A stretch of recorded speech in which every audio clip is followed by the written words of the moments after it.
Hello everyone, welcome to my eco classes. I am Divyanshu Sharma.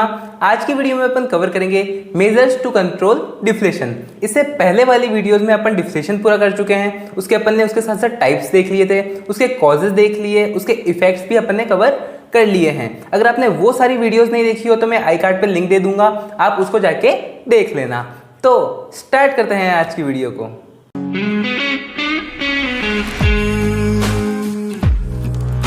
Start करते हैं अपन measures to control deflation से। Major to control deflation यानी जब economy में deflation आ जाता है, मंदी की सिचुएशन आ जाती है, अब उसको कंट्रोल करने के लिए गवर्नमेंट या सेंट्रल बैंक कौन कौन से मेजर्स करती है, यानी कौन कौन से ऐसे तरीके या फिर कौन कौन से ऐसी चीज़ें करती है जिससे डिफ्लेशन कम होता है। ठीक है, अपन मेनली सारी चीज़ें यही देखते हैं कि अगर इकोनॉमी में इन्फ्लेशन आएगा, डिफ्लेशन आएगा, इकोनॉमी के लिए कुछ भी किसी भी चीज़ का अगर फैसला करना होगा, कुछ भी अच्छा करना होगा या फिर कुछ भी चीज़ें सही करनी होगी, तो वो किसके हाथ में होती है? Only to only central bank और गवर्नमेंट के हाथ में होती है। मनी से रिलेटेड थोड़ी बहुत चीज़ें सेंट्रल बैंक के हाथ में भी होती है, बाकी मेनली गवर्नमेंट के हाथ में होती है। इसलिए अपन दो ही मेजर्स मेनली लेके चलते हैं। कौन कौन से? मॉनेटरी मेजर और फिस्कल मेजर। मॉनेटरी से यानी मनी समझ लो, मनी यानी सेंट्रल बैंक, और फिस्कल से ये समझ लो कि गवर्नमेंट है। ओके, अब अपन देखते हैं मेजर्स टू कंट्रोल डिफ्लेशन भी दो तरीके से होता है। ठीक है, वो होता है मॉनेटरी मेजर से और फिस्कल मेजर से। मॉनेटरी मेजर में वही बात है, सेंट्रल बैंक सेंट्रल बैंक क्या करती है? सारे मेजर्स लेती है डिफ्लेशन को कंट्रोल करने के लिए। और फिस्कल में गवर्नमेंट सारे मेजर्स लेती है। ये अपन देख रहे हैं। स्टार्ट करते हैं अपन मॉनेटरी मेजर से। मॉनेटरी मेजर थोड़े से ज़्यादा हैं as compare to government measures. सबसे पहले अगर अपन बात करें तो सबसे पहले आता है करेंसी एक्सपांशन, यानी करेंसी को बढ़ाना। ठीक है, जैसे फॉर एग्जांपल अगर मार्केट में 10 करोड़ रुपीस चल रहे हैं, ठीक है, अब इसको बढ़ा करके कर देना 150 करोड़। ये क्या हो गया? करेंसी को एक्सपांड कर दिया, मतलब जितनी करेंसी थी उससे उसकी क्वांटिटी बढ़ा दी। जिससे क्या होगा? अब अपन जानते हैं डिफ्लेशन आ जाता है। डिफ्लेशन आने के बाद अगर मार्केट में पैसा ज़्यादा आ जाएगा तो लोग क्या करेंगे? ज़्यादा खर्चा करेंगे। ज़्यादा खर्चा करेंगे तो प्रोड्यूसर ज़्यादा गुड बनाएंगे, और वही क्या है? मेन चीज़ है किसको सही करने की? डिफ्लेशन को सही करने की। अगर गुड्स ज़्यादा बनेंगे, डिमांड ज़्यादा होगी, तो ऑटोमेटिकली डिफ्लेशन ठीक हो जाएगा। तो इससे क्या होता है? मनी सप्लाई बढ़ाने से, मनी का एक्सपेंशन करने से क्या हो जाता है? डिफ्लेशन कम हो जाता है। देखो, deflation can be controlled through currency expansion. The central bank can issue new notes to increase the supply of currency in the economy. Economy में करेंसी की सप्लाई बढ़ाने के लिए क्या करती है? सेंट्रल बैंक मनी सप्लाई बढ़ा देती है, यानी नए नोट्स छाप देती है। ठीक है, पहला पॉइंट अपना ये कवर हो गया। फिर अपन बात करते हैं क्रेडिट एक्सपांशन, यानी लोन देना बढ़ाना। ठीक है, क्रेडिट यानी लोन देना,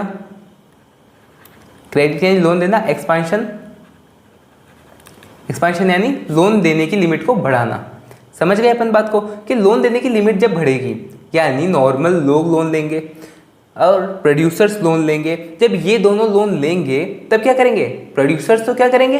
सप्लाई ज़्यादा करेंगे, प्रोडक्शन ज़्यादा करेंगे, और जो कंज्यूमर्स होते हैं वो क्या करेंगे? डिमांड ज़्यादा करेंगे, जिसकी वजह से क्या होगा? डिफ्लेशन खत्म हो जाएगा। The central bank urge the commercial bank to expand the volume of credit in the economy, कि यानी जो भी वॉल्यूम है क्रेडिट का, अगर आप पहले 100 जनों को लोन दे रहे थे तो उसको बढ़ा करके 200 कर दो। ये क्या किसका कहना है? ये है सेंट्रल बैंक का कहना। कि सेंट्रल बैंक किसको बोलेगी? कमर्शियल बैंक को बोलेगी, क्योंकि नॉर्मल लोगों को, नॉर्मल प्रोड्यूसर्स को लोन कौन देती है? कमर्शियल बैंक देती है। तो सेंट्रल बैंक कमर्शियल बैंक को बोलेगी आप लोन देना ज़्यादा इंक्रीज करो। ठीक है, फिर अपन बात करते हैं lower bank rate. Bank rate अपन ने इन्फ्लेशन की बात करी थी तब अपन ने देखा था, एक बार और देख लो। बैंक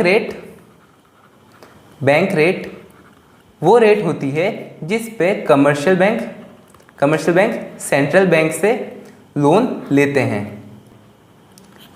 ठीक है, तो बैंक रेट क्या है? मतलब वो रेट जिस पे कमर्शियल बैंक सेंट्रल बैंक से लोन लेते हैं। तो जब ये बैंक रेट कम हो जाएगी, यानी डिक्रीज हो जाएगी, पहले अगर मानो ये 7% थी तो अब अगर ये 2% हो गई, तो इससे क्या होगा?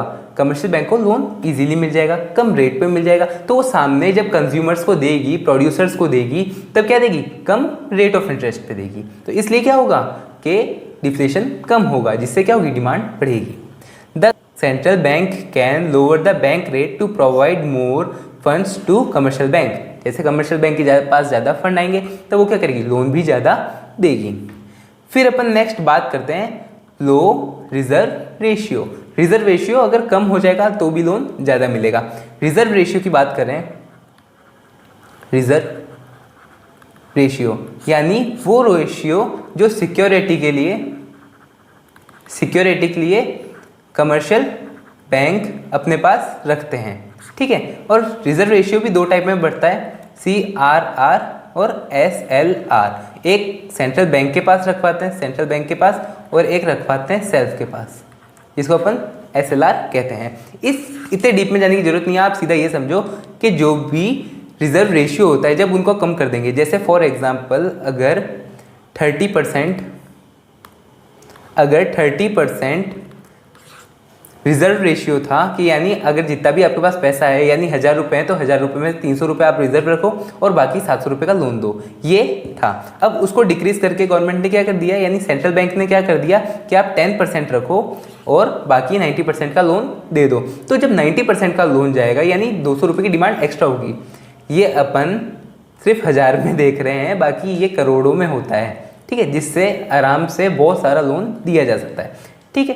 तो क्या होता है, the decrease in reserve ratio encourage the commercial bank to provide more loans. यानी जैसे ही रिजर्व रेशियो कम होगा तो कमर्शियल बैंक को क्या होगा, फायदा होगा, और वो क्या कर पाएंगे, ज़्यादा लोन प्रोवाइड कर पाएंगे। किसको, कंज्यूमर्स को या प्रोड्यूसर्स को।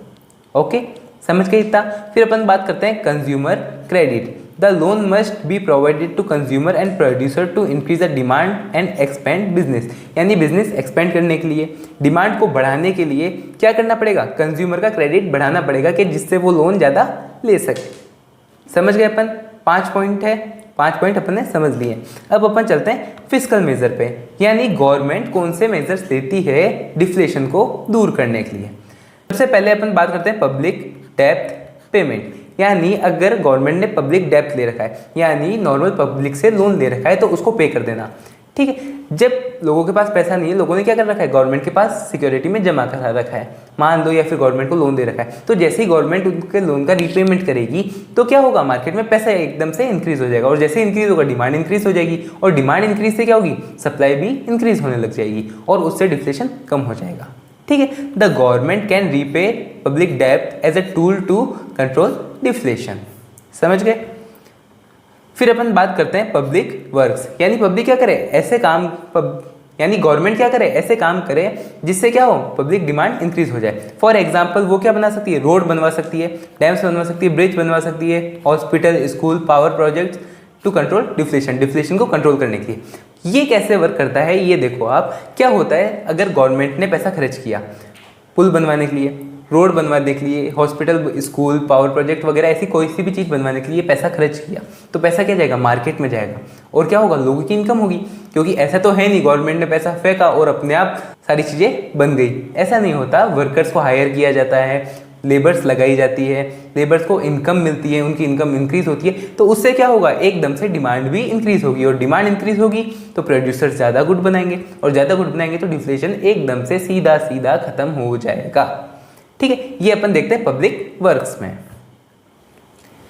फिर अपन बात करते हैं टैक्स डिक्रीज की, यानी गवर्नमेंट क्या करे, टैक्स डिक्रीज करते हैं।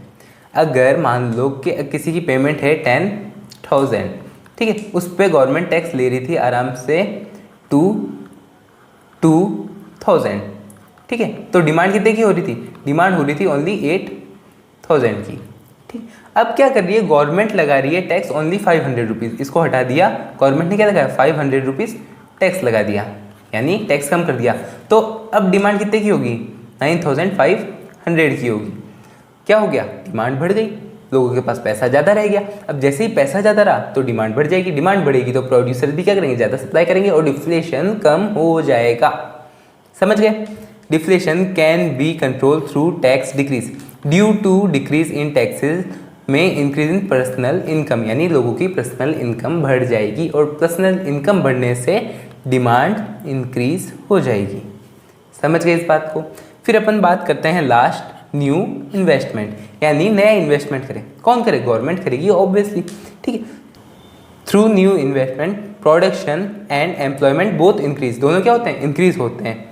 Which help to reduce deflation, वो क्या करेंगे? हेल्प करेंगे डिफ्लेशन को रिड्यूस करने में। जैसे ही न्यू इन्वेस्टमेंट होगा, चाहे गवर्नमेंट करेगी या नॉर्मल पीपल भी कर सकते हैं, ठीक है, ये दिक्कत नहीं है आपको। दोनों में से जो भी करता है उससे क्या होगा?